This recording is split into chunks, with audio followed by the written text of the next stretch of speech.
And how you sit in it. Please welcome the startling and intelligent Mr. Foster Gamble. Thank you. Thank you so much. Is volume okay? Yes. Great. Well, I am thrilled to be here. How many of you were there for the Nuri panel?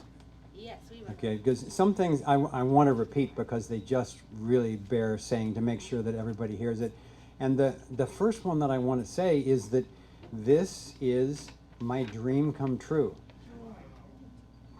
For 20 years, Kimberly and I have been envisioning someday the consciousness movement, the New Age movement, the truth movement, the freedom movement will drop their boundaries and join around common principles like truth and freedom. Yes. And it's happening. This is I just can't overstate how big that is. I mean, to have a rabbit hole theme here. So thank you for coming, and thank you for your open minds and your courage, which has you even be interested in being at the conference and then being interested in what goes on in the rabbit hole. So I want to start. They asked me what I wanted to title this, and I wanted to title it "Through the Light at the End of the Rabbit Hole: Solutions for a Thriving World." Because I have been down that rabbit hole for a long time, and it's really uncomfortable down the rabbit hole. You all know, I don't need to tell you that. And yet, not going down the rabbit hole, once you've tasted truth, that's unbearable. You can't hide out from reality. The unified field has a way of finding you. It's boundless. So the great news is that you go far enough down the rabbit hole and you see this light at the other end. And that's what I'm so excited about. I spoke on the panel a little bit, and everybody did on the panel. There's a very well-versed group of individuals on that panel, and everybody was so encouraged about what's going on. Because I've been saying publicly for a long time that I really thought that during my lifetime I would see the tipping point. And on my deathbed, I wanted to go, okay, I know that we've crossed that boundary and it's going to be okay. I didn't know it happened so fast. And I mentioned also on the panel that I think it happened, I think the turning point in my observation happened with the truckers up in Canada. Yep. Because a grassroots movement, these folks get into their like fire-breathing dragons and drive them to the Capitol. And then a communist dictator shows up and says, no, you can't do that. And I'm going to take your money and I'm going to take your food. And so the whole world got to watch what happens when the state, when the socialist, communist, fascist, even so-called democratic state, when they don't like the way you behave. So we got to see a little microcosm, and the whole world went, uh-oh. What those nutty conspiracy theorists have been saying, it turns out that they were right. So, and now you're just seeing it in countries all over the world. And I'm thrilled to see the way people are standing up. And I'm really proud of Elon Musk for what he's doing with Twitter. You know, I was banned off Twitter a long time ago. And I'm on Twitter almost daily now.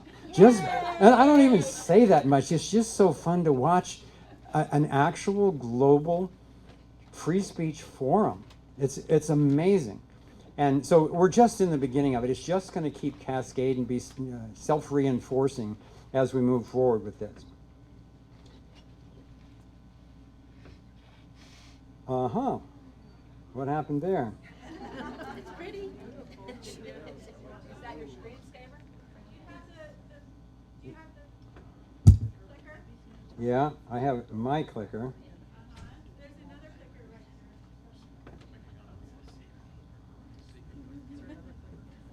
Somebody help with the secret. Okay, I think we're back. It's not even Mercury retrograde. Yeah. Okay, so we've got a lot that I want to cover. The challenge is going to be, okay, how much can we fit in this particular amount of time? And I really want to, I was asked to do a workshop, and I like workshops. And I want to take that opportunity because I'm going to ask you to work. And I'm also going to ask you to shop. I want you to shop the various ideas that we're talking about. Try them on. And if you don't like them, just, put them back on the rack. And if you do like them, you can take them home and wear them wherever you want. So this is going to be a workshop. I've got a lot to say, but I want to have it be interactive. So this is where I think we are. Bucky Fuller said, we're at a fork in the road now, and it's either going to be utopia or oblivion.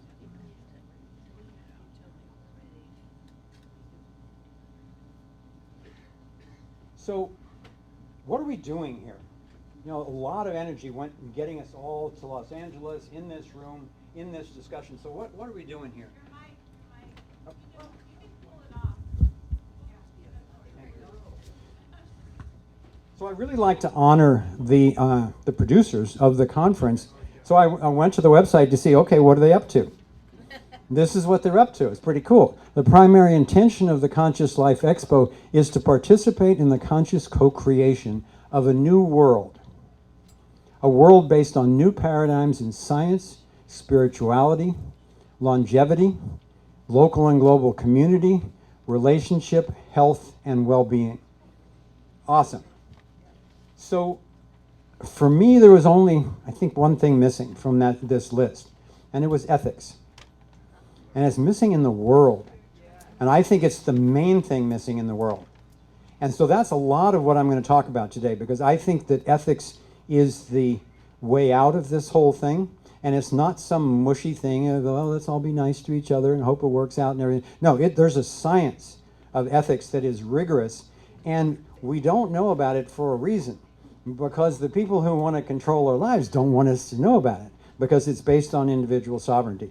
So, those of you who are familiar with Kimberly's and my work, you've heard about this a lot, and yet I find that what people know least about from our films is this very point. It was the punchline of both films, and hardly anyone remembers. Partly because there was so much in both of the films, but partly because it's so simple and so important that we tend to gloss over and then miss it, or forget it, or we don't want to wrestle with actually coming to terms with what it means. So I'm going to ask you first, just to tell me where you are on the political spectrum. I know this is something we're not supposed to ask, but I ask all those questions that you're not supposed to ask. So I'm going to say some names on a spectrum, and just raise your hand if you feel like you're either in one of those categories, either on or off the political spectrum. So if you are a communist, raise your hand. Okay? If you're a socialist, raise your hand. Okay? If you are a liberal, raise your hand.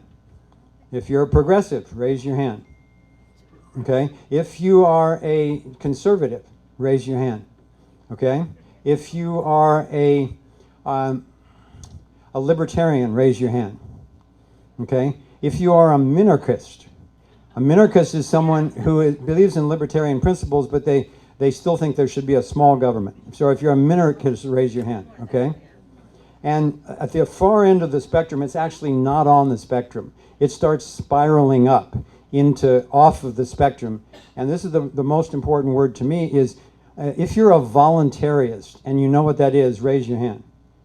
Okay, great. We're going to talk about exactly what that is, because I would identify myself as a voluntarist. And I consider myself trans-political. I'm not interested in the political. I watch it very carefully because it's very real and very dangerous in its effects. But I think the only way out is to actually move to a stateless society. Sometimes in a lot of audiences, when I'm not in a rabbit hole, people's heads start to explode when I say that word. But I've been deep into this as my primary thing for 15 years. So I'm so excited about what I have found and the implications for humanity. That's what I'm going to focus on a lot today.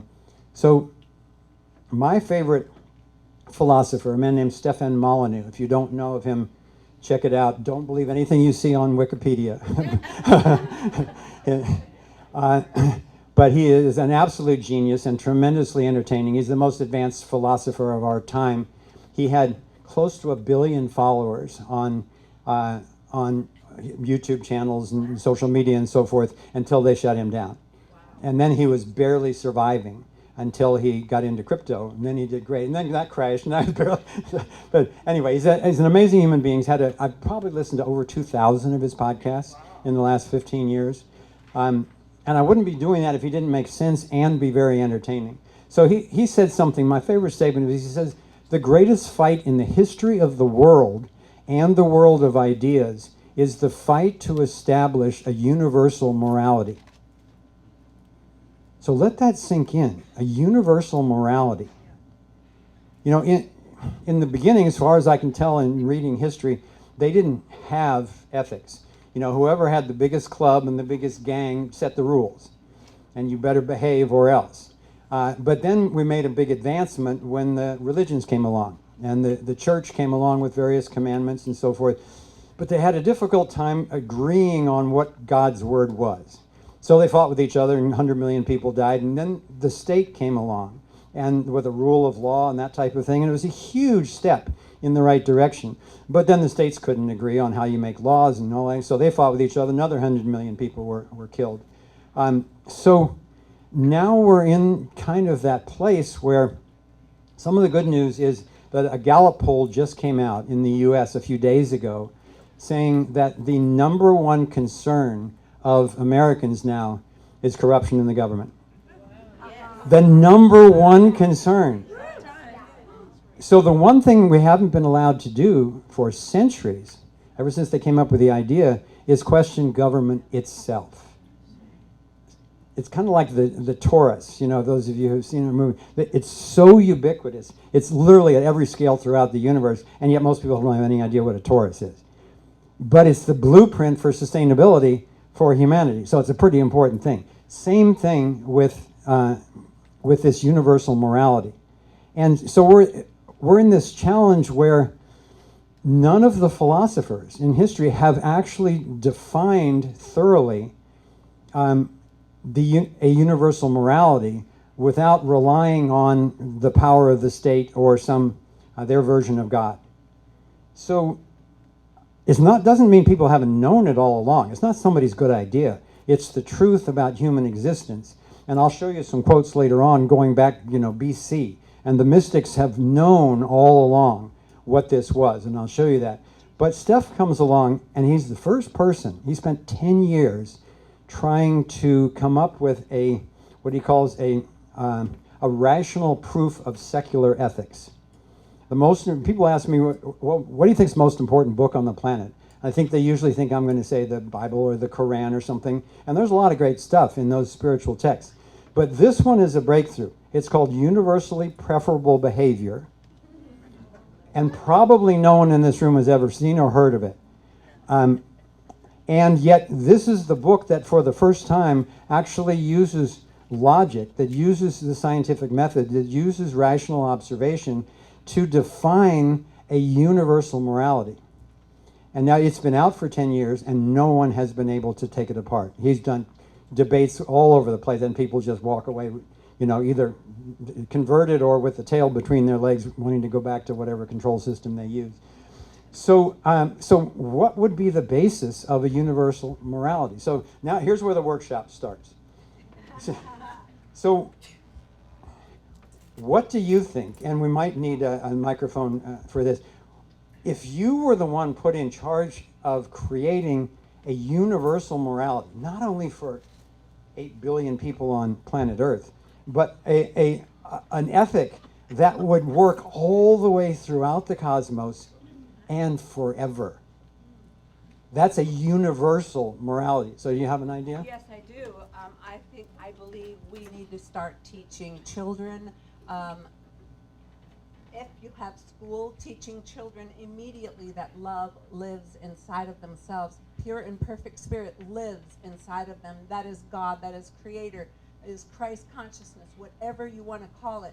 Once they find it there, they have to recognize it in everyone else, in their classroom, in their neighborhood. And once you know that we are all one, because we are, we won't need any kind of ethics or morality coming in from the outside. It comes from the inside. It's called pure and perfect spirit, Christ consciousness. It naturally brings universal morality and ethics and dealing with others as one. And that is where I believe we need to start a change of this education system that's meant to rip us apart. Great. Thank you for going first. Who else? Yeah. Hello? Yeah. Does it? Okay. Okay. Oh, all right. All right. There we go. Okay. So building on that, in 1994, I had an enlightenment experience, and I always wanted to write a book called "What Is Love?" because going beyond that, everybody says, "Oh, you know, love, love, love," and we need to teach everybody love. But what is love? So that's I was going to write a book called "What Is Love?" or "What It Is," you know. So it's important to define what love is, what different aspects of love, of general love. There's love and fear, right? And so love is the opposite of fear. So what is fear and what is love? And then try to exercise and practice love in every action, word, and deed that you do. So what is love? And it's the definition of love and also the definition of truth. So. Okay, great. Thank you. So what I'm hearing is a theme of love, of sharing that, of acting that way, of teaching it. Okay? There's another one. Thank you. I think that humans have a tendency of being very anthropomorphic. Everybody knows, to make like human. And that what I practice personally is the universal consciousness of the universe. Christ consciousness and love, of course, are frequencies. And I think if we follow frequency from the universe because it's ubiquitous, then morality comes into play because good energy is good or beneficial and negative energy is negative or detrimental. And it really has nothing to do with humans because that's the way the universe is. Okay. And so I think if we got out of the human aspect of it more into universe, it would probably be a little bit. Okay, great. Thank you. So I don't want to spend too much time on this. So I'm going to step off from what people are saying and say that one of the reasons I was so excited to speak at this particular conference is that I think a lot of people, particularly in the New Age and consciousness movements, are caught in a trap thinking that this realization of oneness is going to carry the day. How are we doing on that? Do you think we're really going to get all human beings, or the vast majority, really living from that paradigm before we blow ourselves up or poison ourselves to death? Me either. That was why one of the things that drove my quest to figure out, okay, there's something that we're really missing. And the thing about I'm a big proponent of the awareness of oneness and also of the experience of love and teaching kids about this and particularly modeling it. However, there's something else that we're missing, which is that morality needs to be able to be translated into a rule. Now, most people don't like to hear about rules because most rules are pretty onerous. But if we're going to have a stateless society, that's anarchy. That means no rulers. It doesn't mean no rules. We've been duped by the powers that want to control us to believe, oh, don't be an anarchist. That's blood in the streets and chaos. No, it simply means no rulers, and they don't want you to know that. So the question then is, is there a rule that humanity is missing? Yes. Hold on, you had your turn, just a second. So I want you all to be thinking, there's a common tendency for us to think, well, okay, we really must be more conscious. We really must be more loving. We really must treat each other better and so forth. But you can't go around making people do stuff. No. It doesn't work. Even if you've got billions of dollars and a military, when you try to go around making people do stuff, that's a problem. And humanity's tried to do that. All controllers have tried to do that. However, here's the key distinction. It's so obvious. It's like the nose on our face. It's like, pay attention because it's going to go by really quickly. The thing about a universal morality is it can only prescribe what you can't do to another person. That way you don't have to go out and make people do stuff. But everybody has the right to protect themselves. And everybody has the right to protect their children and their loved ones and so forth. So that's the switch right there. That's the paradigm shift, is that a universal morality needs to be protective rather than proactive. Now there are values of being generous and loving and fun, and all that stuff is great in addition, but what we've been missing is the core rule.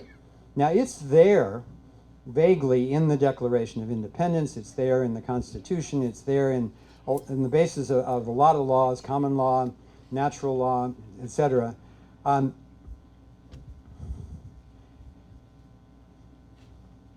But if you had to congeal it down to one sentence, a rule that you would be entitled to enforce, but didn't make somebody else have to proactively do something, what would that be?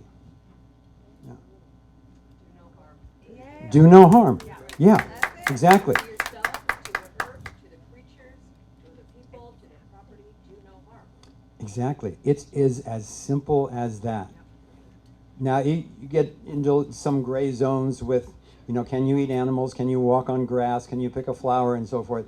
We'll deal with those after we figure out what to do with each other, because that's the one that's threatening our lives right now. So,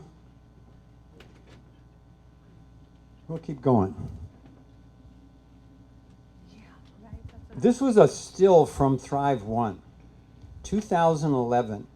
We were trying to warn people. My voiceover said, this is what the depopulation agenda looks like today. It was after that whole Nazi sequence and so forth. This is what the depopulation looks like today. And of course there was HAARP and toxic water and food, pesticides, chemtrails, war. But we were trying to warn people about irradiation, 5G, etc., man-made pandemics. We knew, we saw it coming, we're trying to wake people up, all to allow for toxic vaccines. So, unfortunately, we were right about virtually every prediction that we made in that movie. And we wish we were wrong. The good news is about being right about bad news is it allows you to get an accurate diagnosis, then you can change things, come up with solutions that are actually commensurate to the problem. So we were warning people about this pyramid of power. Most people think, oh, government, it's got all the power. No, government's down here just barely above the rest of us. And then you've got the corporatocracy, the big banks, the national central banks, the international central banks, the BIS, the central bank of central banks, and then you go up into the secret societies with the actual creeps who are trying to run the whole show. And that also is becoming more and more obvious.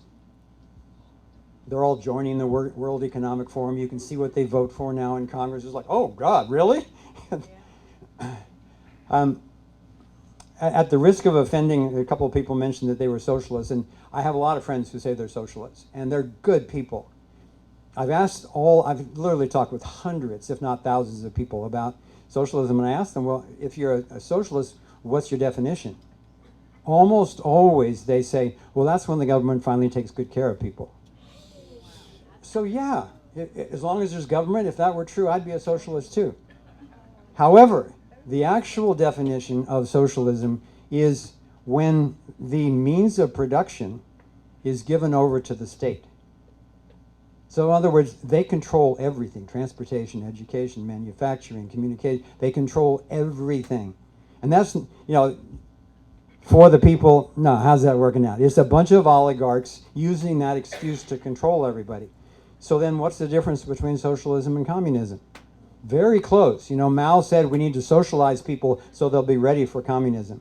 The only difference, once again, quick little step, you go from that the state gets to control the means of production to the state gets to control everything, including you and your bodies.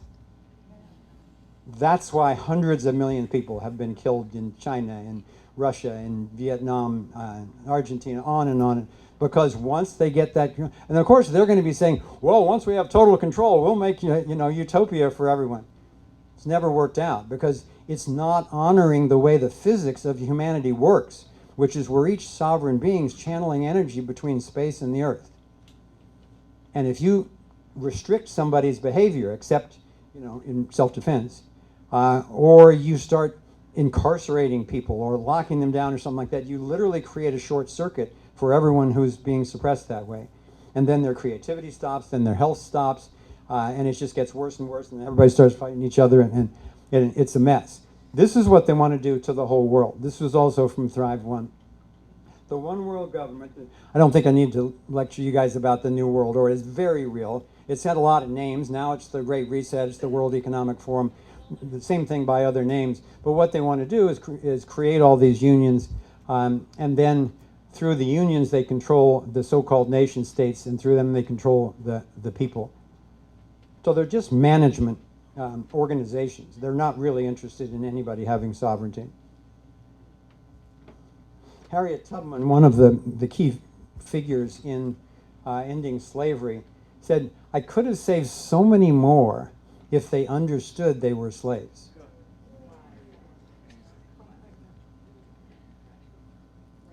Right now. Yeah, and people have been woken up a lot to communication slavery and education slavery, financial slavery. Now it's going to digital slavery. And this is, Catherine Austin Fitts lays this out very beautifully if you're familiar with her work. But we are literally right on the verge of a global ID, global vaccine passport, these 15-minute cities where you can't leave, you can't drive more than 15 minutes without permission from the government. All the smart meters, the smart grids, smart devices and so forth, and the social credit scores. So when that gets into place, and then along with that, I've been an environmentalist since I was in college, but I've been ranting for 30, 40 years about the hoax of climate change, because it is the ruse that is being used by these same creeps to do Agenda 21, Agenda 2030. It's a communist plan using the UN as a front to basically herd everybody into the cities and then have the land for the elites. So if we allow them to, it was this close. They've had 27 of these international climate conferences now, and it's so close to being adopted by everyone. And when it is adopted, what happens is then it authorizes the law, the money, and the police force for the one world government. That's why the UN's have been in charge of this agenda. It's all a ruse to have you all vote for and then pay for and then be subject to this one world government. Yeah, exactly.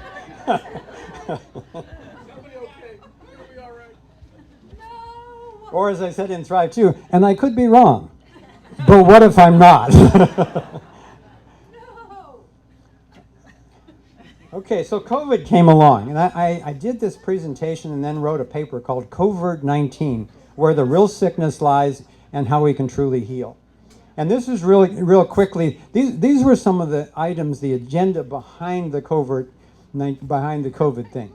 Antisocial distancing, masks, lockdowns, closed businesses, banned demonstrations, testing, tracking, tracing, bank bailouts, economic collapse, billionaire profits, move to a cashless society, censor the internet, cease civil unrest and cause other polarities, martial law, forced vaccines, RFID chipping, and worse now, depopulation, the Green New Deal, Agenda 21, social credit score, socialism, communism, technocratic fascism, universal health care, one world government. If 2 or 3 of those fit, it'd be chilling. But look at it, it's so blatant now for anyone who wants to know. And I would say probably 80% in my family, my extended family, don't have any idea of this, and they don't want to know. Some of them will get up and leave a room when I come walking in, and they used to love and respect me. But it's just too uncomfortable for them to face it. We're right there with you. And I've learned not to spend a whole lot of time on trying to change their mind, because there's some people who probably never will. It's the people in the middle who actually don't know but want to know. That's where to put our energy. All right. What a great family I've got. When we dare to go deep enough down the rabbit hole to truly understand what is going on in the darkness behind closed doors, it empowers us with the information we need to solve the huge problems we face. There is light at the end of the rabbit hole. Everywhere there's a problem, there are people working diligently and effectively to solve it. People around the world are waking up to this issue of informed consent. And more cities and counties are banning the dumping of brain-damaging fluoride into their water supplies. Perpetrators are getting exposed as they're going for official approval to do legally the atmospheric aerosol dumping that they've been doing covertly for more than 2 decades. And as a result of organized pressure from people impacted by Monsanto Bayer's glyphosate herbicide, it was finally reclassified as a carcinogen.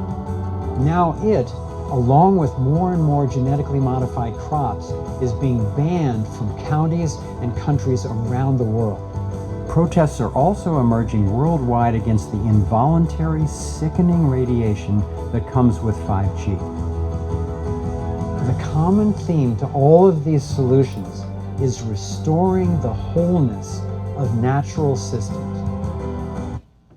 Okay, that was a little clip from Drive 2 if you haven't seen it.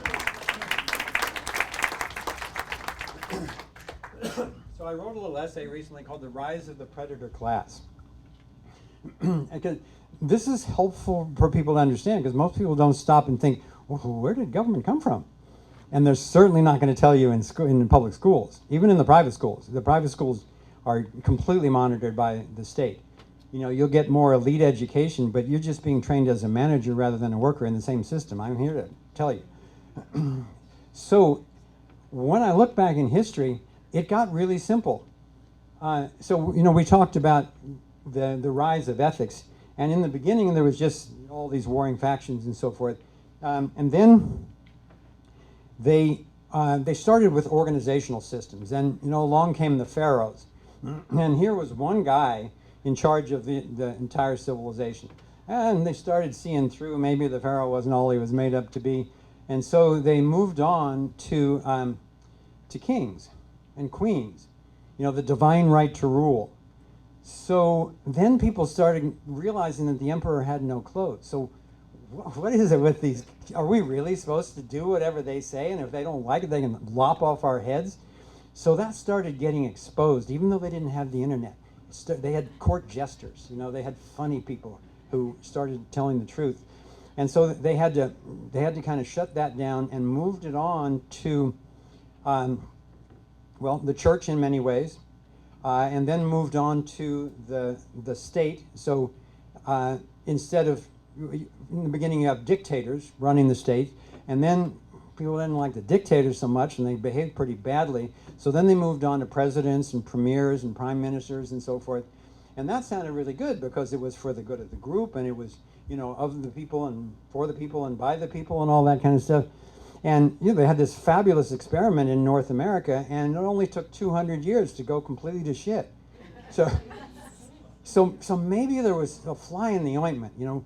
Maybe the cancer of the body politic was somehow left in democracy.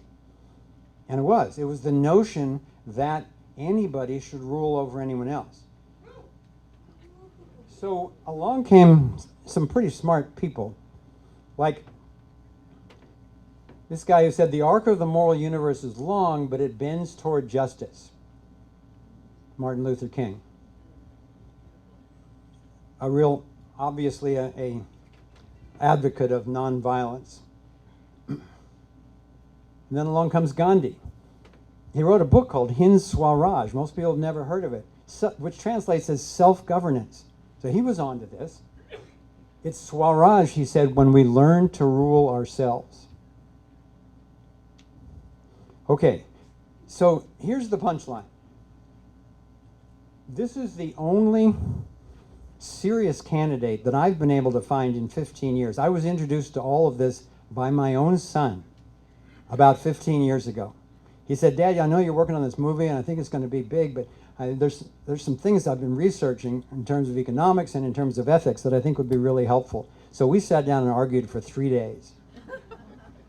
And I finally realized I was frustrated. I was on moral quicksand, and he was just patient and clear, and he was laying out these principles. Finally, I was like, "Whoa, good work, Trev." His name's Trevor. And I said, "Okay, teach me."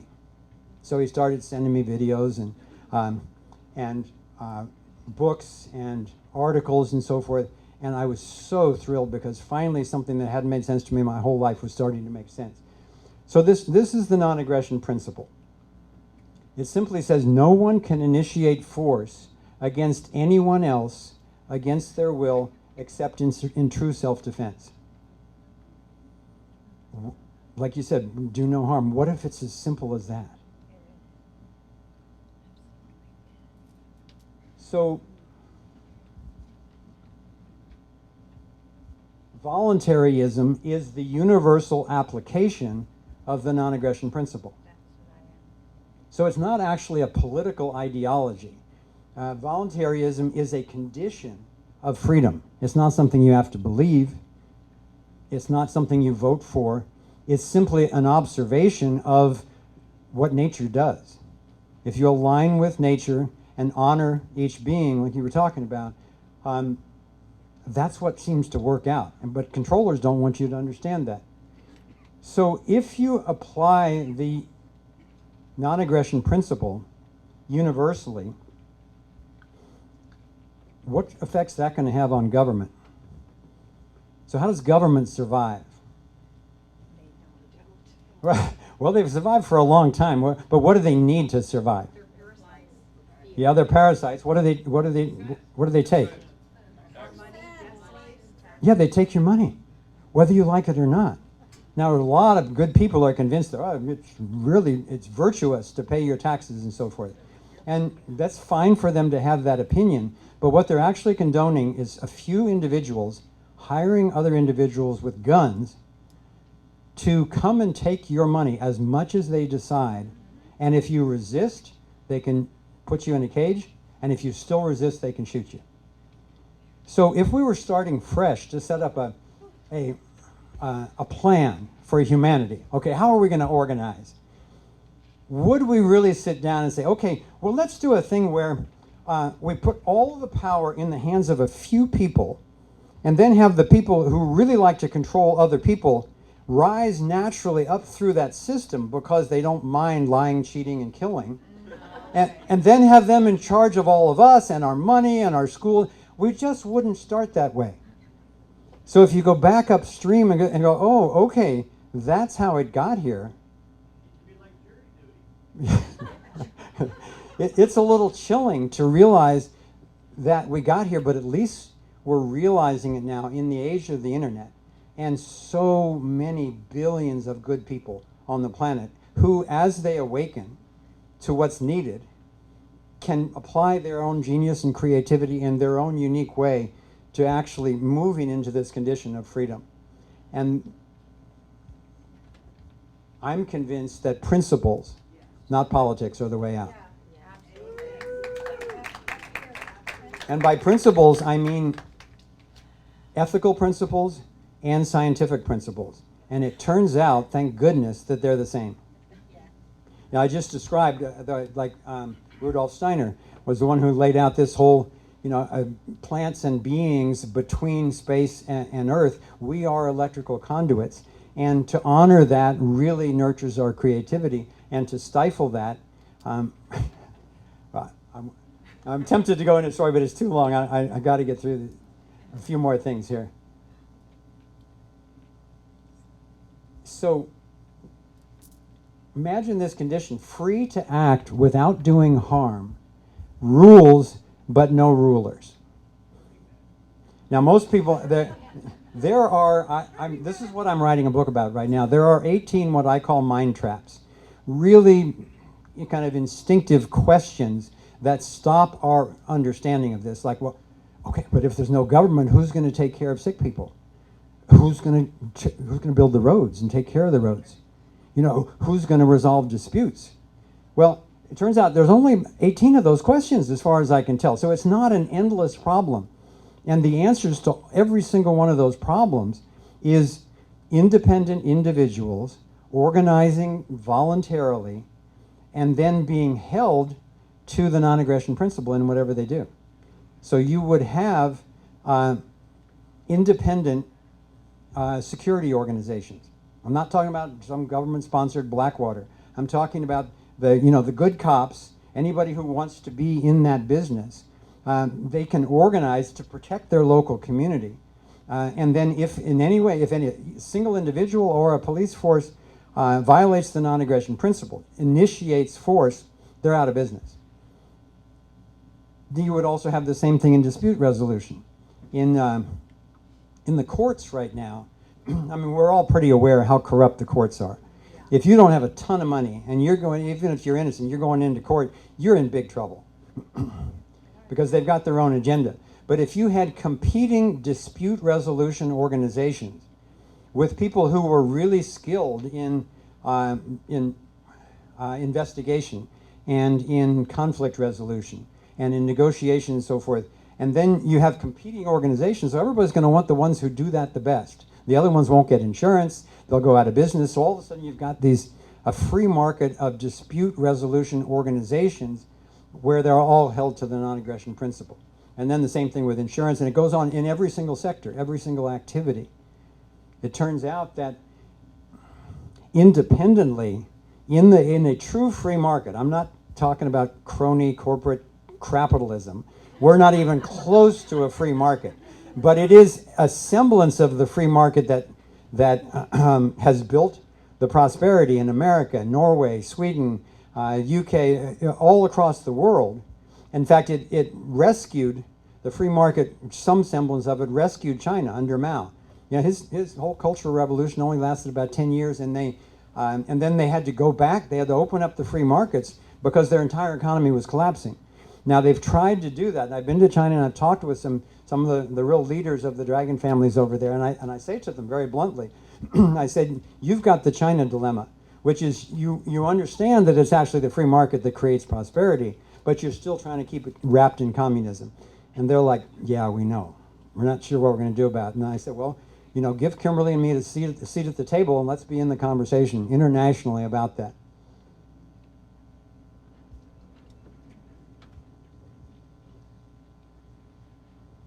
So this is what I was starting to describe, that freedom is emerging naturally. So I talked about the justice system is so corrupt. Somewhere between 90 and 95% of civil cases are now solved by mediation and arbitration outside the courts. So that's like a quasi-government expression of an individual's desire to have independent negotiated conflict resolution, you know, based on solid principles. In terms of security, this one blew my mind. There are considerably more private police officers and security guards and so forth in the United States than there are government police. And these people who want to take away everybody's protective guns, look at the security forces that they have. You know, it's mostly government officials who are going around in armored cars and with their own security and so forth. So the logic doesn't hold up. So even in security, we're moving there naturally and instinctively. Alternative currencies. You know, the government took over the printing of money, and of course, like every government in history, they just inflated them to keep themselves in power and then destroyed the culture. That's where we are right now. So for years, I dreamt of someday we'll have a free market in currencies.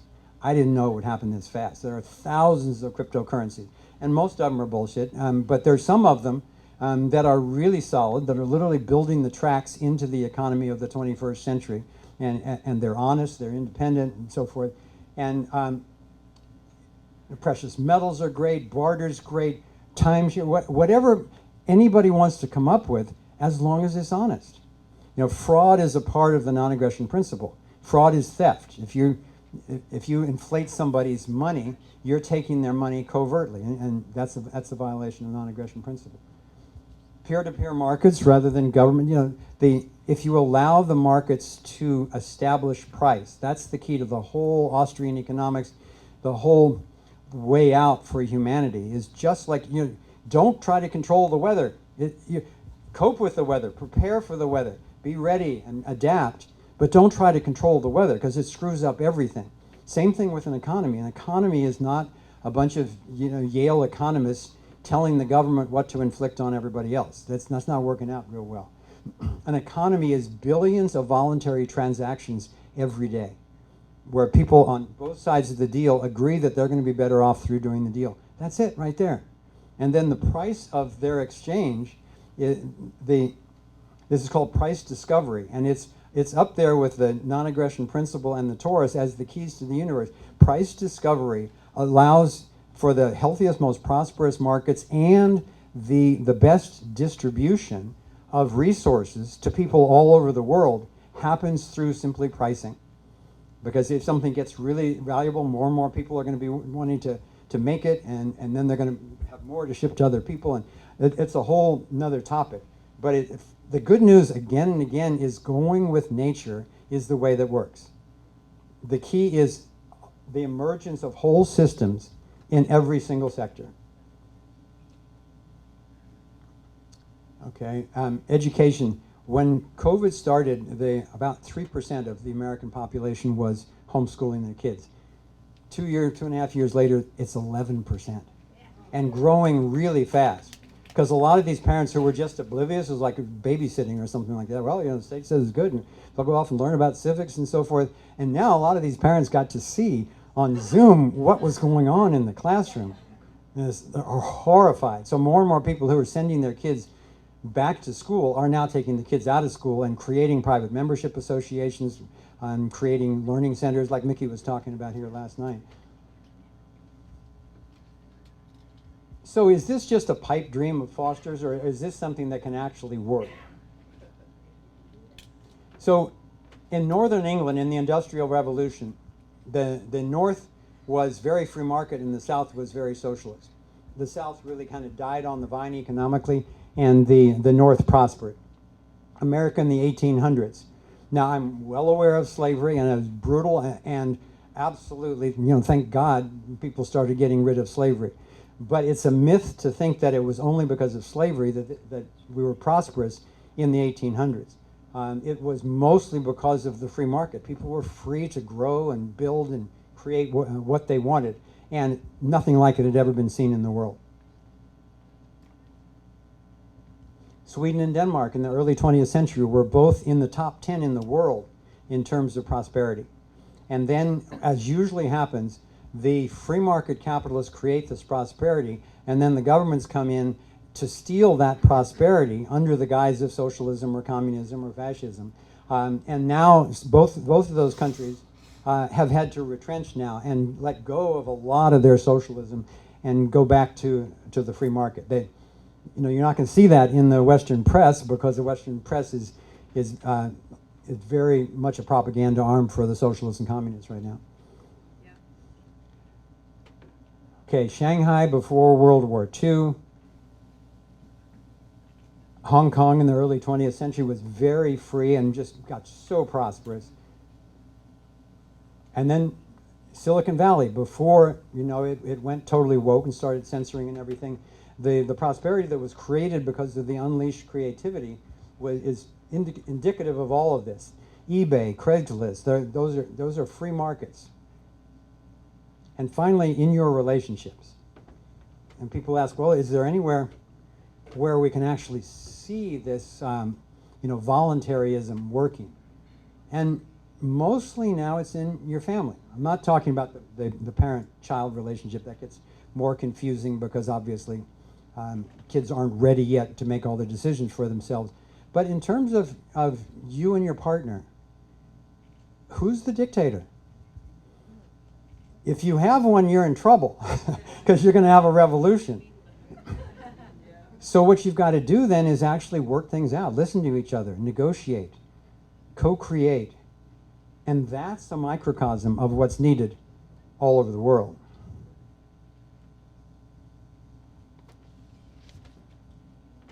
There's something called the Economic Freedom of the World Report that's published every year, and it's been charting every country in the world based on their economic and political freedom. And they summarize the level of prosperity, security, and happiness in every country. And of course, every year there's a direct correlation between the political and economic freedom and the prosperity, security, and happiness. So reality is trying to teach us something here. Okay, how in the world are we going to get there? We laid this out in Thrive 1. It's like a quasi-business plan. You know, I'm a voluntarist, so I'm not interested in telling people what they have to do. But I can lay out some ideas and see what floats. So we laid out 3 stages that kind of honor the current political environment and then transcend it. The first one is bringing integrity to current systems and helping those most in need. This is like old-fashioned liberalism. And it's this helping them, those most in need is important, particularly during the transition, because there's a lot of people who've been severely disadvantaged by these corrupt systems. So of course we want to take care of them in transition. And mostly it's going to be churches and communities and families and so forth that do it. But in the meantime, while there's any taxation, you can use the money that we're currently spending on the military and on bailing out banks and so forth. There's way more than enough to transition not only the entire United States, but the entire world. Second stage is shrinking government to the protection of individual rights and the commons. That's those of you who know about Ron Paul. He's one of the kind of archetypal examples of him, an amazing human being, and he's the best of the minarchists in my mind. And as we're doing that, as you shrink government down more and more, and you're not engaged in foreign wars of aggression and so forth, things are starting to work. People are happy, they're prosperous, they're feeling secure, and it's like then the notion of, okay, well, what do we still have government for? And then you end up getting rid, you get rid of the courts and the security, the army and that kind of stuff, and you have private versions of all of that. You've still got clubs and associations and organizations and businesses. They're just all voluntary, and they're all held to the non-aggression principle, neither of which government is. And then finally, people realize, oh, okay, well, let's let go of the cancer of the myth of authority and just go to a society of voluntary association and truly free market, rules but no rulers. And I already mentioned this, just quick review: dispute resolution organizations, independent security companies, and private insurance groups. In my research, that's the triad. Those are the 3 main things that are needed to actually have a stateless society work.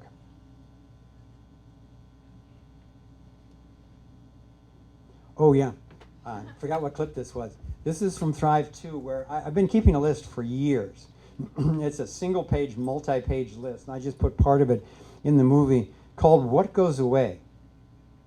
It's a little scary to think of government going away because we've been so dependent on it. It's like, having your mom and dad leave or something like that. But if it could work in the way that I've talked about, what would go away in the process of it working? With no authoritarian rule of government, imagine what goes away. Imagine it. Wars of aggression, subsidies, bailouts, monopolies, especially on force and money, unsound currency, fractional reserve lending, taxes, partisan politics, lobbyists, control of politics through social media censorship, rigged elections, executive orders, signing statements, gerrymandering of political districts, pedophilia-based blackmail, immigration issues, eminent domain, sovereign immunity, corporate personhood, protection of polluters, emergency powers, mass surveillance, violation of informed consent, mandatory vaccination, mandatory education propaganda. Picture this all going away. Military draft, stop and frisk, military-industrial complex, suppression of indigenous peoples, suppression of UFO ET, suppression of free energy, and there was one I missed at the end. But that's enough. Okay, so what can we do? When people ask me, well, what can I actually do about this? And people are waking up by the hundreds of millions right now. So this is the great next question. And I simply tell them, build the alternatives. Whatever you're interested in, whatever you're good at, truth media, real education, honest money, holistic health practices, new energy sources, organic polyculture farming, all of this moving more and more toward a stateless society. And as you're doing that, and we're learning to collaborate with each other, be ready to defend them, non-violently if possible. But if it's impossible, it may come to that. They are killing millions and millions of human beings. This is what they call silent weapons for quiet wars. And if you don't know that term, there's a whole document where somebody's laid this out. What? Deborah Tavares. Yeah, Deborah Tavares is one of the ladies who talks about this a lot. It's a document that is probably a fake document where someone just, it's anonymous, but someone just laid out how this would all work. And they know, just as the progression from the pharaohs to democracy, but we're not quite there yet, they know that if they wage war against us kinetically, if they're using guns and bombs and all that stuff, then it's going to be obvious and there's going to be overt resistance. So they've been developing for a century, at least, these silent weapons. Propaganda, vaccines, pandemics, HARP, fluoride, the list goes on and on and on. These are not by accident. They are the silent weapons by which they're already waging World War III on us. So a lot of people are putting their head in the sand, but your children's lives are at risk. I mean, literally the DNA of the human species is really in question now. So we are in this war, so it's a matter of waking up and then using all the techniques that you have learned. This conference is great for talking about the oneness, which is very real, and the centeredness, finding your own spiritual center, finding your own emotional intelligence, so that when you're going about doing these things, you're doing it from a place of joy. You're able to handle whatever fear comes up. You're able to handle when people disagree with you or they think you're crazy.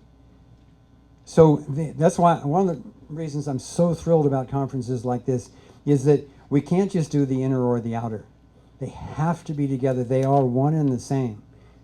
When Thrive One first came out, we were taking a lot of flack. And we started getting messages from spiritual teachers and intuitive channels. You know, they would literally be channeling these councils and all that kind of stuff. And they were coming from all over the world saying, thank you for the clarity and courage of Thrive One. This is what we've been trying to tell our students, that you can't put your head in the sand and contemplate your navel to get out of this. Spirituality begins with reality, inner and outer. Okay, I want to get real practical now. On the flip side of this, this is what I call the path to victory, because both Kimberly and I, even before we met, had been fortunate to have very successful careers as activists in a number of fields, and so we've really combined our experience to come up with the strategies and tactics and policies and so forth to help other groups be successful. And we've consulted to organizations all over the world that have then gone on to be successful in stopping glyphosate, getting GMOs labeled and getting toxic sprays stopped, and all. It goes on and on. But here's what we found, just real quickly. When there's a problem or an issue in your community or your species or your planet,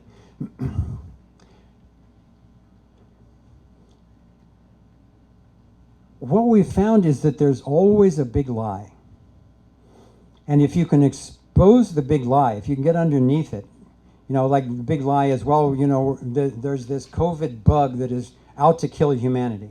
If you can lift that off and actually get to the seed truth that's underneath it, that we can support our immune systems very naturally, and there's a cabal of people who don't have our best interest. Once you get to the seed truth, then you can start to go to work. And you can organize your community by sector. So you have the lawyers and the doctors and the scientists and the media people, the relationship specialists, the spiritual teachers, all part of our sector wheel. And when you get them working together, then all of a sudden, I mean, it solves the problem of activism burnout. Because most activists think they need to solve it all by themselves. And so if you get to work on what you love and what you're good at, and in collaboration with other people who are handling what you didn't want to do anyway, and they love doing it, there's this energy that gets released. And we stopped a toxic spray in Northern California, a $1 billion project coming from George Bush Jr. covertly. And he was spraying toxins on 11 million people. Actually, from here, they started in Monterey, but it was going to go south to Los Angeles and all the way to Sonoma. And so we started organizing. It was the first time we ever used our sector model. And it just took off. It was so successful. We ended up stopping a $1 billion project that was already killing insects, animals, babies. And it only took us 6 months and about $60,000 because we were aligned with the natural principles. Okay, so you organize by sector. You need to have a coherent worldview based on ethics. So then this is what we did. We did the scientific research, found out the truth behind the spray. We did the economics. I headed up that committee. It took us 2 weeks to find out, to follow the money all the way up. And this was a personal earmark from George Bush Jr. himself, I think basically to poison a lot of progressives in Northern California as efficiently as he could. And then we ended up filing 2 lawsuits. Danny Sheehan, who's speaking here tonight, he was very helpful in guiding and strategy. And then we filed 2 lawsuits.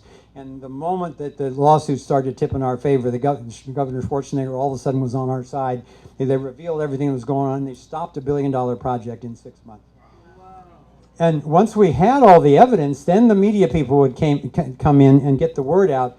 We used petitions and protests. We used critical mass actions where people would just agree to sign up and show up in mass at a particular place, and we'd make sure that we had the press there, and we would be, in ridiculous outfits, playing music and everything to make sure the cameras were going to be on us. And boy, they don't want that at all. And then ultimately the lawsuits, those of you who are familiar with the natural law, the notices of liability and so forth, the lawsuits is usually where that actually ends, and they give up. But it can go in different orders, but that's basically what we call the path to victory.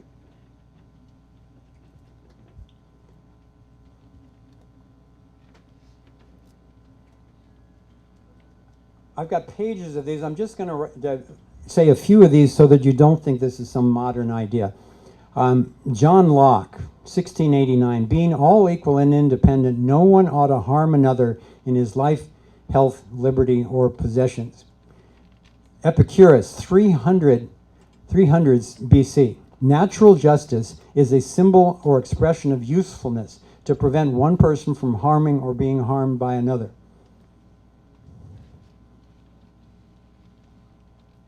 Thomas Jefferson, rightful liberty is unobstructed action according to our will within limits drawn around us by the equal rights of others. Goes on, Herbert Spencer, every man is free to do that which he wills, provided he infringes not the equal freedom of any other man.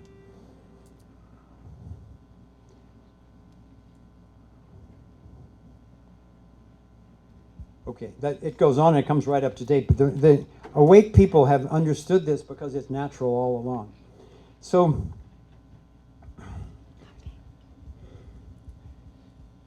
this quote has been attributed to a lot of people, including Victor Hugo. But it just says that there is nothing more powerful than an idea whose time has come.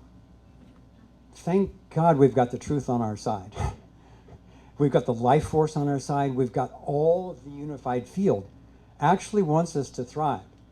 So despite the billions that they've collected, all the fancy deception and propaganda and all that stuff that these creeps have amassed against us, the tide is turning now, and it's unstoppable because we've got the truth and love and the life force on our side. And I believe that the non-aggression principle as a universal morality is the idea whose time has finally come. Okay. I want to do a little personal sharing. Many of you are familiar with the Thrive Solutions Hub. And this is something we've been working on for a year and a half. I've been talking a lot about it. And many of you in the audience might have received an email from Thrive On in the last 24 hours. Raise your hand if you have. Okay, so this is kind of the elephant in the room that I want to be able to address with you now. So the bottom line of it is, the practical line of it is, that we are in the process of closing down the operations of our corporation after 20 years. So on a lot of levels, that's a big deal. And I have some sadness about it, mostly the sadness that the Solutions Hub is not going to be what I hoped it would be soon. Because of a lot of human concerns. Turns out to be a huge project. My business advisors have said this is a 3 to 5 year project, at least $5 million, high level security, both digital and physical security. And I don't want to do that. It's not the best use of me right now. It needs to happen. And the great news is that it is happening in pieces all over the world. And what I've let go of is, okay, we're going to create this hub that allows everyone to have all these functions and so forth. And I want to be doing other things, and I want to be moving at an easier pace. And so is Kimberly. We've been doing literally 12-hour days, 6 or 7 days a week for 20 years. And I don't regret a moment of it. We put virtually all the money we had into it. We funded it. We mortgaged the house. We margined our stock portfolio to keep this going. And I'm really proud to say, particularly for those of you who have been a part of it for a long time, is on the levels that we set out to do, mission accomplished. Yes.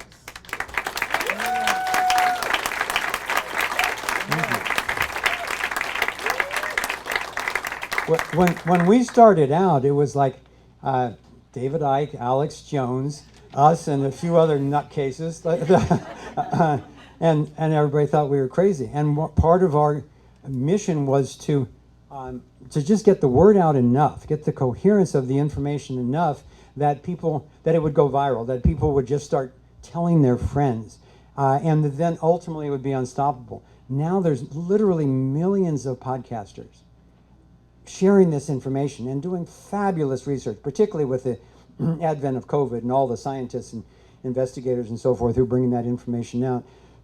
So my reach, given that world right now, is actually not even that big. So for me to keep doing that is not the best use of me.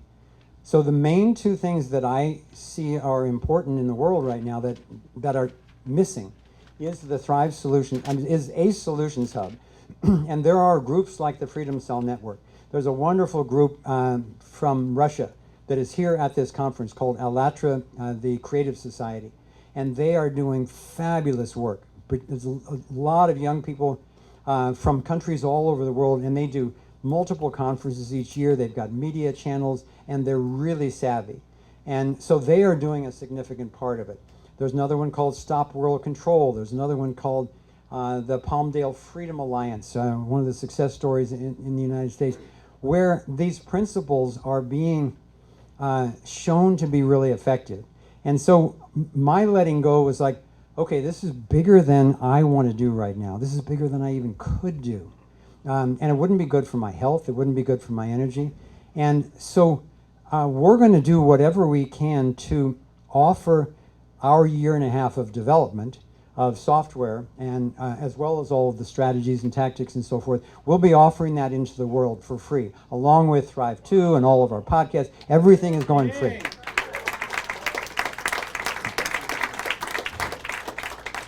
And I'm going to be having a smaller personal website, and I'm going to be doing periodic blogs and sending out, short video. No more feature-length films. For Kimberly and I are like, no, never again.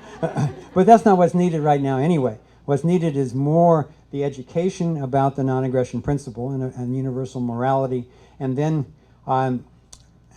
Kimberly and I have lived long enough to amass a lot of knowledge that can now be useful, like Bucky Fuller talked about the trim tab, with an ocean liner or a battleship. You've got this huge rudder. But what really makes 90% of the difference in turning that ship is a little thing on the back called the trim tab, which turns the water in such a way that this little thing on the back is more effective than the entire big rudder. And we want to be trim tabs now. I'll be personally advising, particularly in the areas of ethical AI, which I'm already doing. I'll continue in new energy, but then also especially this education about the stateless society, because very few people even know about it. And to me, it's the beacon that allows us to sail safely to the next shore. So we actually, the other thing that I'm sad about is that I wish we and our investors had made a ton of money off of these films. But in this environment, in the first film, we ultimately let it go for free because so many people were clamoring. It's just like, okay, humanity needs to understand this. We can't have it behind a paywall. And so we did. And that's what got us a lot, record views. With the second one, we had investors. We couldn't put any more money in, so we had so we charged for that. But they started, within a week or two, they started just brutally suppressing it. We couldn't even pay for ads on YouTube, and that was for Thrive 1. And so we were banned off virtually all of the old-fashioned platforms and so forth. So it really inhibited our ability to do that. So we wrote to we have an incredible family of investors, just from 7 different nations, mostly couples, some individuals, but just the letters we've been getting over the last 24 hours. It's just been such validation, not a single voice of dissent. People saying, my investment was in the survival of humanity. If I'd gotten money back, that would have been, icing on the cake. But the reason I invested was because I knew what you were up to, and I wanted it to succeed. So that feels really good.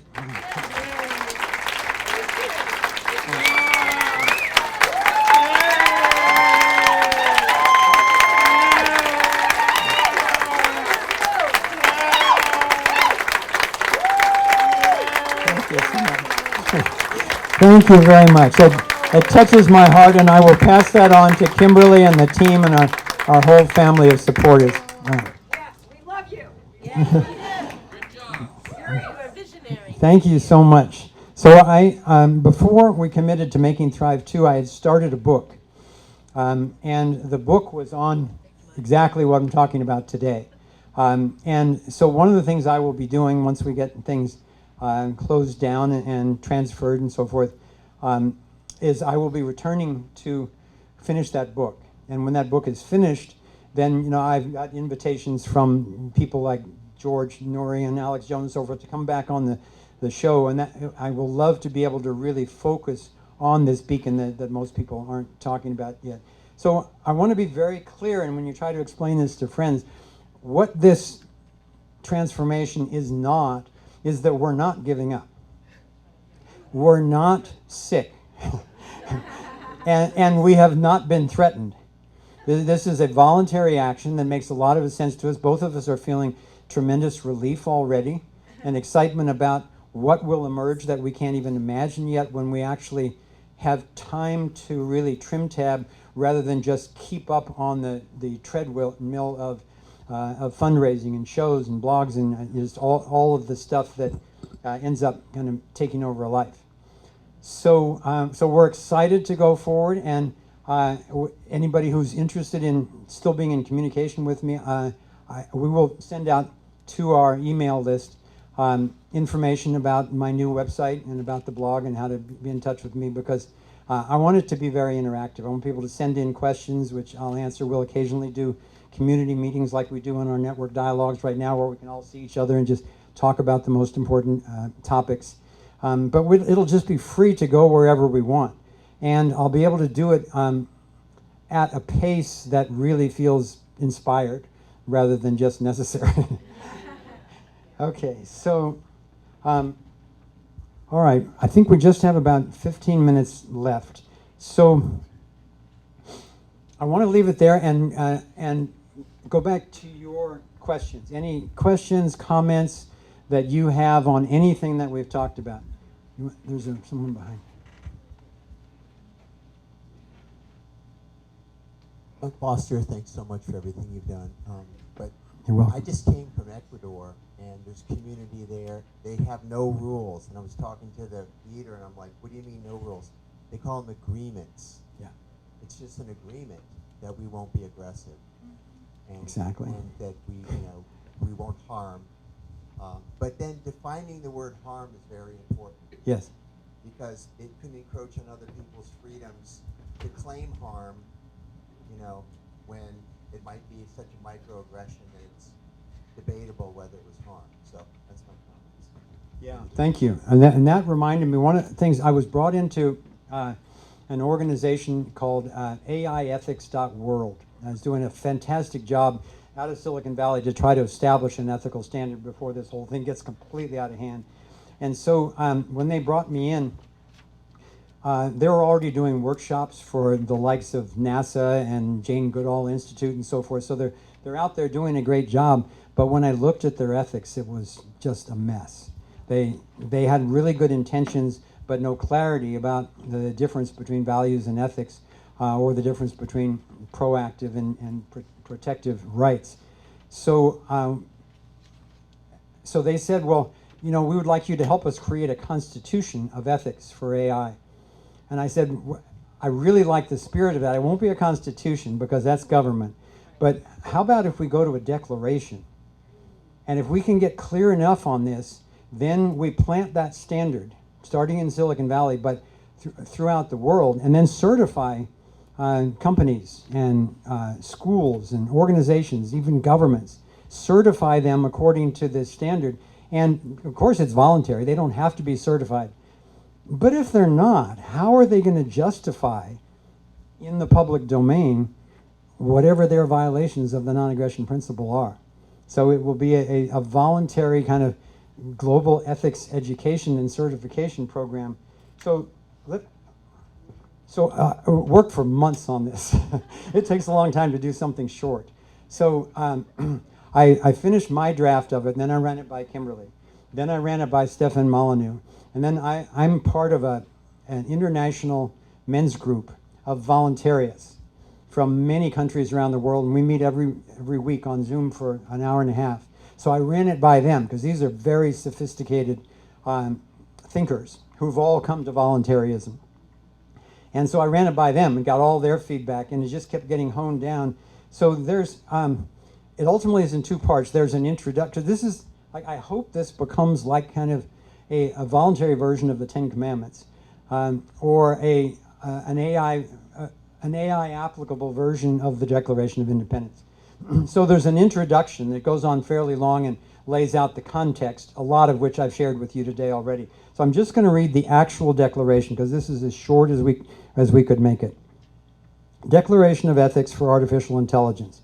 The non-aggression principle, the core of all human ethics, recognizes that no person has the right to initiate force, coercion, or fraud against another, except in true self-defense, and artificial intelligence, AI, must be subject to the same code of ethics as humankind itself.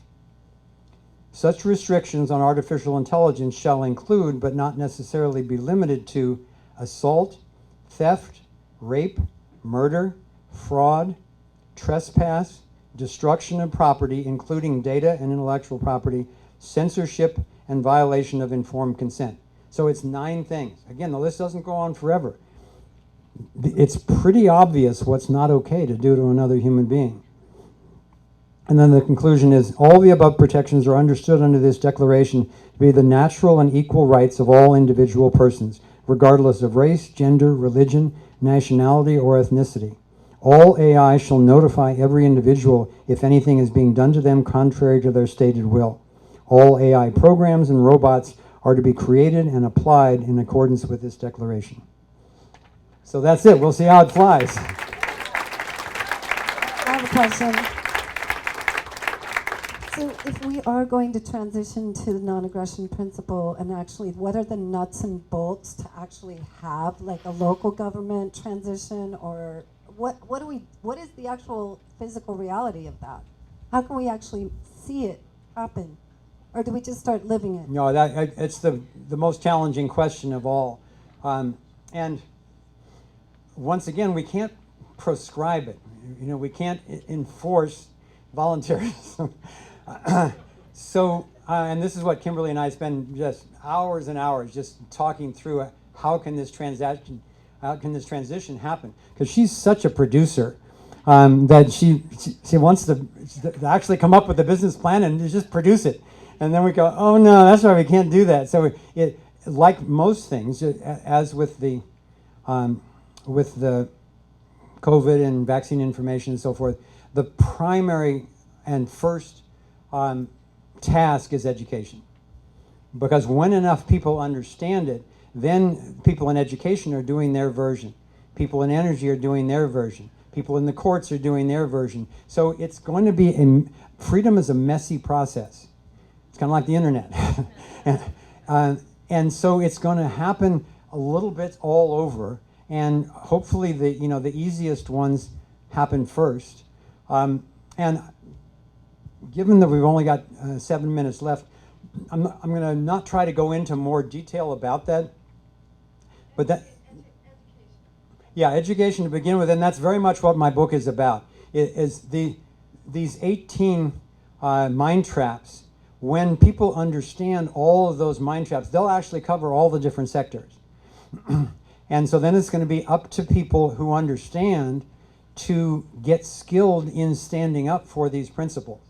And the great thing about it is it's self-reinforcing. It's like exercise or sleep or loving relationships. When you do it, it feels so good that you want to keep doing it. And that's why they're having so much trouble imposing this great reset, is because none of it feels good, none of it's true. It's brutal and evil.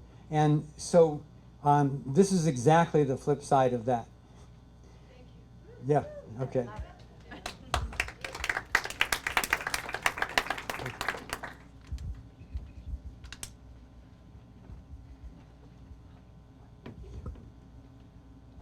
Hello. Hello. Hello. So I have several thoughts, and one of them is, first of all, you're an educator, right? You're also what I call an inspirator, one who inspires. And the world that we are in right now, without getting into polarization, rhetoric, and all the stuff, it's sort of like when people are inspired to choose, and they know they have the freedom, their sovereign freedom to make the choice, whatever that choice is in the moment, and they're inspired to do it, then I think that galvanizes tremendous, and you've seen it in Thrive, I mean, right? But the thing is that, or the other thing is, I bought some domain names a long time ago that I'm just wanting to offer you, if you would like them, the pillarprinciples.com net or pillar principles, the principles that hold us up when the world is falling down. You know? Nice. The idea that the structure of principles is really, really important. And so every time you say principles, I'm a big principle person too, and I just feel that highlighted around you, the principle, but make it into a thing, the pillar, whatever it is for you. But you can have them if you want. And the last thing is that I think that there needs to be more discussion around power and understanding what power is. And it's not one thing, in my opinion. It's two sides of the coin, or there are two sides of the power coin. There's egoic power, and we all know what that is and where that leads. And then there's authentic power. And the authentic power side is everything that you're about and everything that you and Kimberly and the team and everyone are bringing through Thrive. And if people have that education around power, authentic power, and making that the choice, Yeah. choosing that differentiation, that clarity of mind, can set something, set a new course, and set an inspiration for a new course and a new clarity. Like you talked about what's it called, like the navigation system, you know, and everything in Thrive. Yeah. We need those navigational markers. Yeah. And so that's what I wanted to offer. Beautifully said. Thank you. And this goes back to what you were saying over here about teaching teaching love to and consciousness expansion to kids. And while I'm on kids, I don't know of anything more important in the world right now than to get people to stop spanking their kids. It's an epidemic, and it's the root of so much of this psychopathic behavior. In the United States, the supposedly most advanced country in the history of the world, 80% of parents are still hitting their children. No wonder they grow up not trusting the universe and turning around trying to control people through violence. So that's another thing that Steph Molyneux is really, he's got tremendous books and podcasts about protecting the most vulnerable amongst us. I want to take a quick moment to do a couple of things so we don't run out of time. I want to introduce a couple of people. And the first one is I mentioned that I was educated to some of these key things economically and philosophically by my son, Trevor. And he's written an incredible, he's not here, but the person who created the center from which he learned a lot of this is with us in the audience. And Jordan Pease, if you would stand up.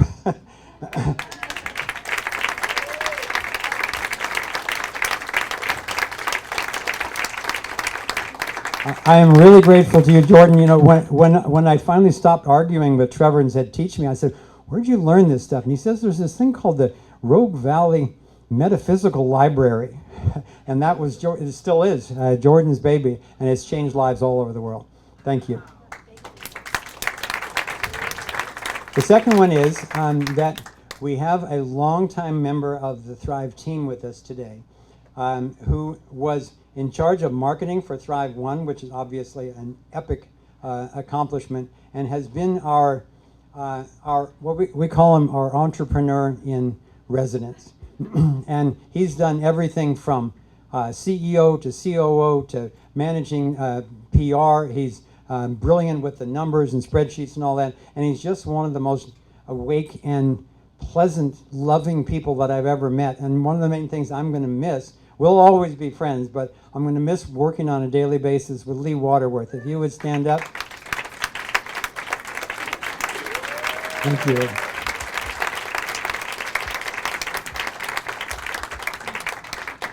And finally, I told Alex the comic that I would mention that he's coming next in this room. And the guy is absolutely hilarious. He knows what's going on in the world, and he can make it funny. So I highly recommend, if you're free this evening, that you come and have a good educational, heartfelt laugh with Alex the comic. Okay, it's exactly 5:30. So You have a half hour, Foster. What's that? You have a half hour. You have 30 minutes. Really? Yeah. We have an hour and a half. 4 to 5:30. That's what it I'm in says. charge. You have 30 minutes. Well, I wish that were true, but you know, I think Alex has a good sense of humor. but I'm not going away. I will be available, and it's such an honor to get to be in this kind of conversation with you. And in future conversations, I want to do the listening. Thank you for coming. Bye-bye.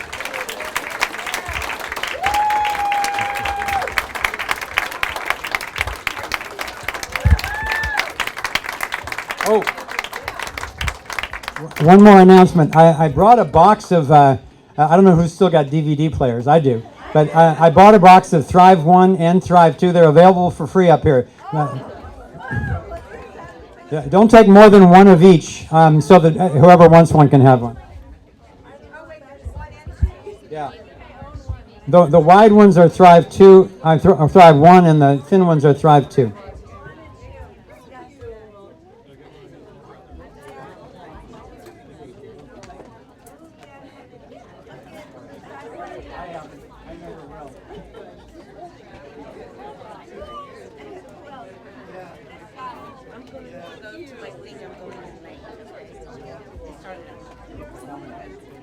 Going fast, you guys. Going fast.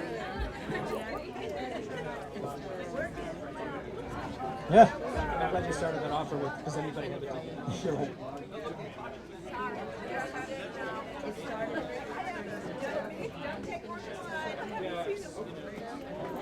I'll pass them around when I'm finished.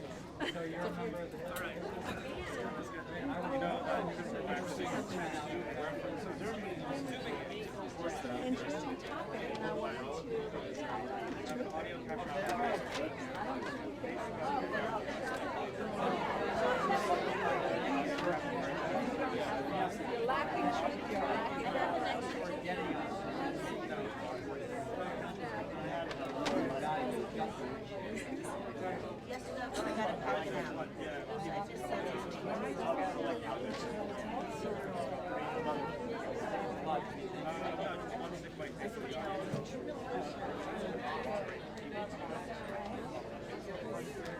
otherwise you have to remember a lot.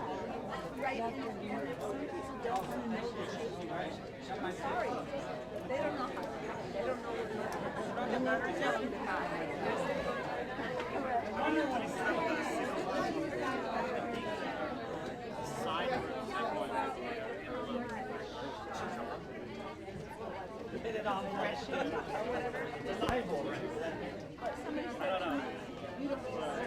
Probably, but I don't know. To me, that's aggression. That's aggression enough to say, I will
brothers and sisters here. This is so beautiful. And yeah, so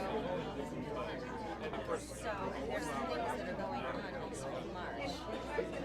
Now I don't know what I'm going to do because like towards the end of March, I'm supposed to leave the house where I'm staying right now in Florida. And I'm just letting go, letting God, and just knowing I'm really being in a beautiful place, knowing that that's a portion of the universe. I'm sure if I talk to Richard, the owner of the house, who's been just an angel, I'm sure if I say, can we have like a month, I'm sure it's like this month. And I'm not even, I don't know exactly right now. Like I said, I was like, oh God, myself and my daughter, and I don't want to church. Yes, we have a house there. I'm selling the apartment. Our family tree, you know. But I know that I'm supposed to be here building on a new earth with my brothers and sisters. And that's where we have to connect. Right, exactly. Civic duty. So I don't have to stay in Florida. I'm open, and I don't. We will see what's going on. I'm going to go to Scottsdale, Arizona with my friend. Cruise. My daughter and her daughter was there, and so we'll go to Scottsdale, Arizona. See what's going on there.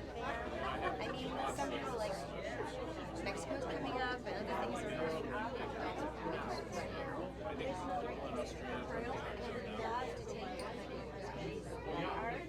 I thought, you know, that's not my person. And then do, you know, also with the music, it doesn't necessarily just be everything. As John Lennon, he did. Imagine all the people. That was in the So, I mean, anyway, I just know that we've just got to go up, and I don't even, like I said, I don't even know exactly with whom and how I think that things are going to come together. So I was very curious, and you were talking also about, like currency, you know, when The currency as far as money? Well, yeah, because about 18 months. you think so? Well, I think for 20 years. Yeah. That'd be great. As part of her information. When you start to see little pieces like Bank of America was losing people's money just like 2 weeks ago, they were just losing their money. And when you saw the shutdown on the big, and Oh my gosh. you know, the feds are arming. Feds are arming the IRS,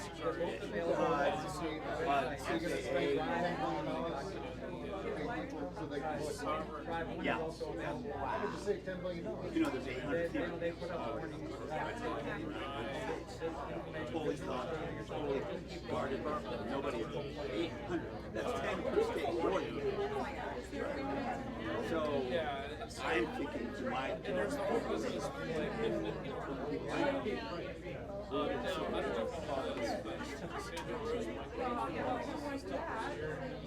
about 100,000 literally so proud of this. I'm like fully uniformed. I mean, just like regimented. There's only 420,000 soldiers and about 130,000 cops. That's half a million compared to what? 300. Huh? Well, better than that, how many of them have signed they will not shoot Americans? About 1 million too, which is really good news. It's 1 million retired. No, I'm sorry, it's 100,000. 100.2. Yeah, 100,000 have said we're not going to shoot Americans. That's military. So that's why the feds are, well, fuck, we gotta have this arm the postman. Like literally, the post office has $1.5 billion. Taking 25. 25. Because they know they're going down. I don't know if they know it beyond Maybe. that. I mean, we'll see. Well, we gotta cut off the internet. So I might see radio. That is something else that I am. Yeah. I'm serious.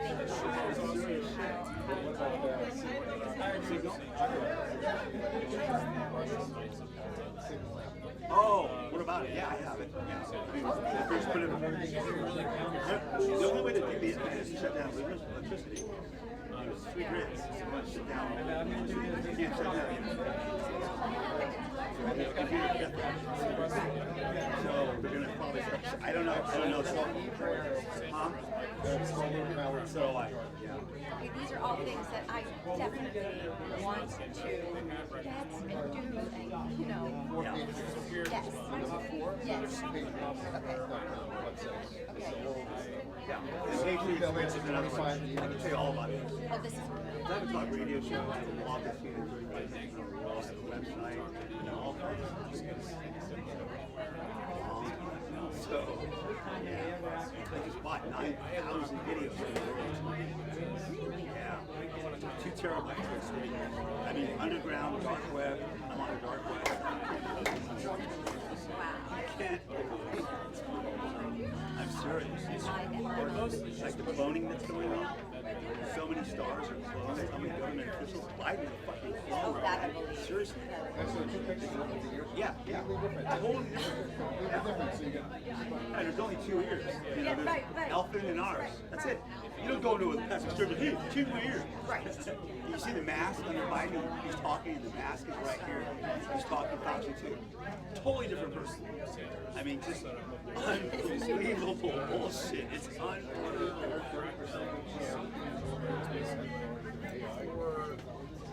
Well, I know that there was a consortium in the Pasadena City College of Bio, right? And all these genetic robotic scientists.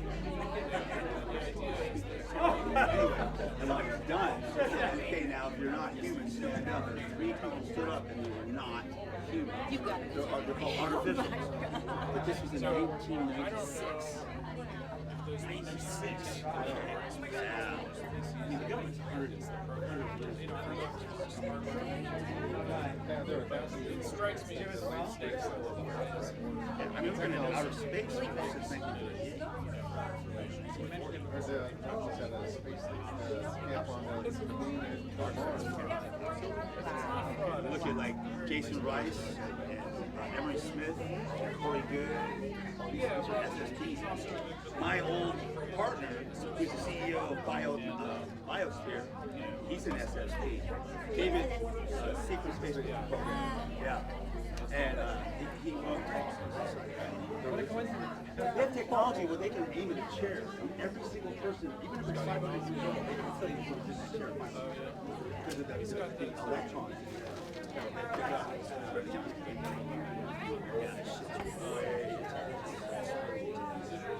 But you got to be careful because now they're putting vaccines in lettuce.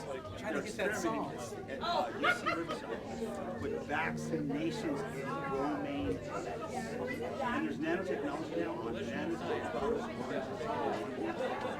So you got to go do it yourself or hardcore organic. I'm serious. Big time. This stuff is awesome. I just got my blood done right here. You know, they're shedding that. Graphene oxide. Your blood screwed up all because you slept with, probably somebody that's fat. Not touching, but you have to have, you know, like sexual or even just a lot of touching and stuff. I don't know how I just turned it all the way down because I was switching it over. Yeah. I'm telling you. Because little kids are getting for your parents and the kids weren't vaccinated. Parents were, and their blood's all fucked up. Yeah. So that's why that's one of the reasons why I came here. Buckaroo, bring that over here. Yeah. I'll show you. It's upstairs. Work big enough. Check. I make it. Oh, it's not plugged in. I need to. All right. I need to make it quick again.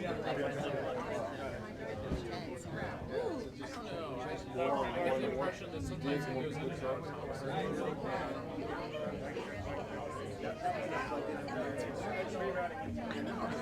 Where do we go? Where do I take? Excuse me, can we please clear the room so that we can set for the next presentation? Please and thank you. Yes.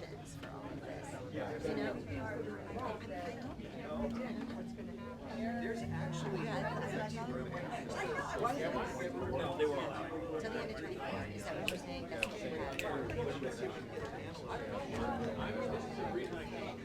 you have.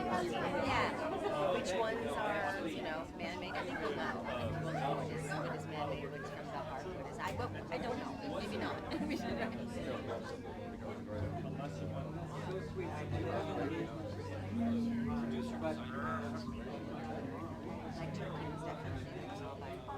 Hold on just a second. I need to make sure I get my stuff out of the way here. was because they want the groups.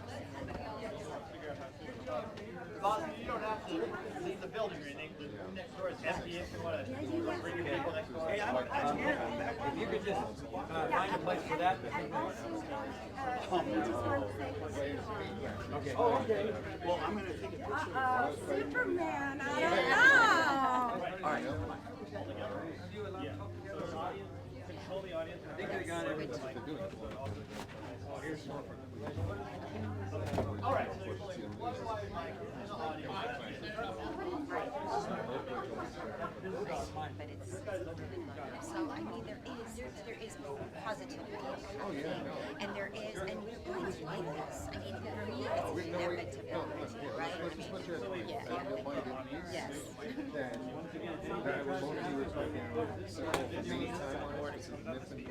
Using a sign down. Will they come up right in front of the camera? That's it. Wonderful, wonderful. Yeah. No matter what the fuck they do, they lose. Already hashtag them always. Check. So we get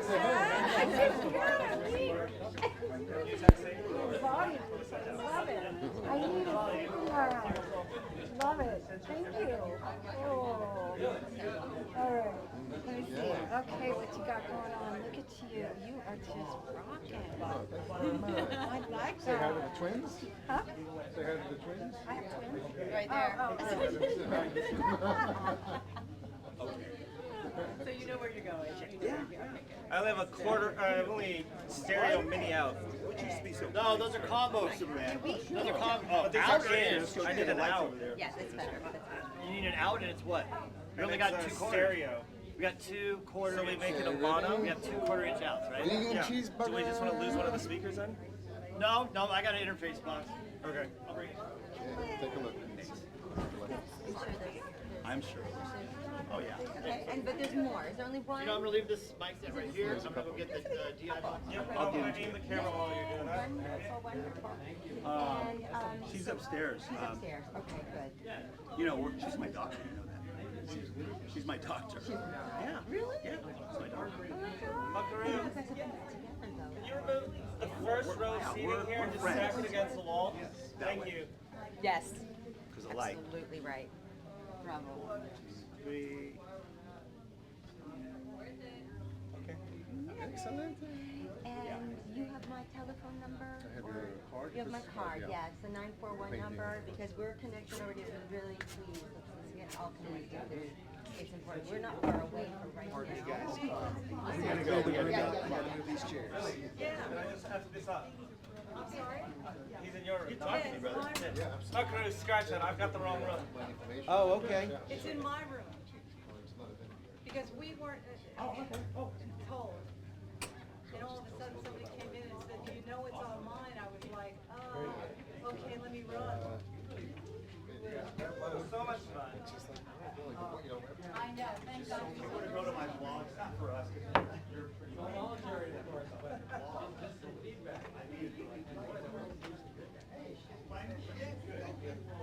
Hi, Christopher. Hello, can you hear me? Hold 1 second. We're going to switch to the correct room.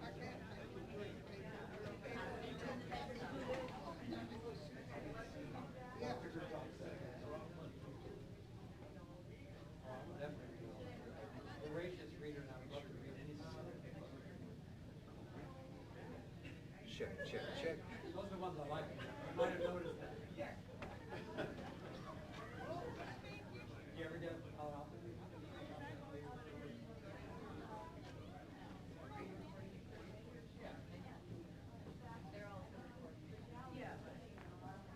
Check.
we come together and we already know in a big demo, the funding is actually like if you're in integrity with the creator and you're building a healing center and you need millions, you get the millions. So we've actually we're raising the platform.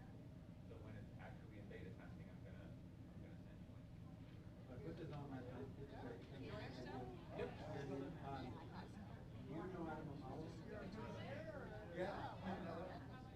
You gotta talk with him. Yeah. Because he's doing something that fits so well. He's here. Okay. All right. Speaker here. And he's a phenomenal mind. He's doing something that would be totally complementary to what you're doing. Yeah, But basically, the most important part, other than, you know, of course, we want to wake people up, but I spent 2 years doing that. We have to build it. And you know, it's a build time. We build it, we get it, we're all like, love. Yeah. And then people will just go, look at the old one. I don't want to be, you want to be in this, this is bullshit. And they'll just join us. So Spirit was like, stop trying to wake people up, just build it, build a new project, launch them. Everyone will wake up and come. See if you can find Adam while he's here, and then tell him that I suggested that you two describe to each other. He was just on the Nori panel, and it was the first time I had heard the latest edition of what he's doing. And it's not exclusive to what you're doing, it's really complementary to what you're doing. Yeah, and he's an amazing guy. He's a Jedi. Oh, man. His stuff is supposed to be right. Oh, good, I'm glad you know that. Oh, he said, I mean, oh my goodness. So I'm good with sound equipment, I just don't see the cables and what proper mics and what, oh, there's the mic. Okay. Okay, we moved it over here. I didn't know if he's coming back to pick this stuff up or what. Check.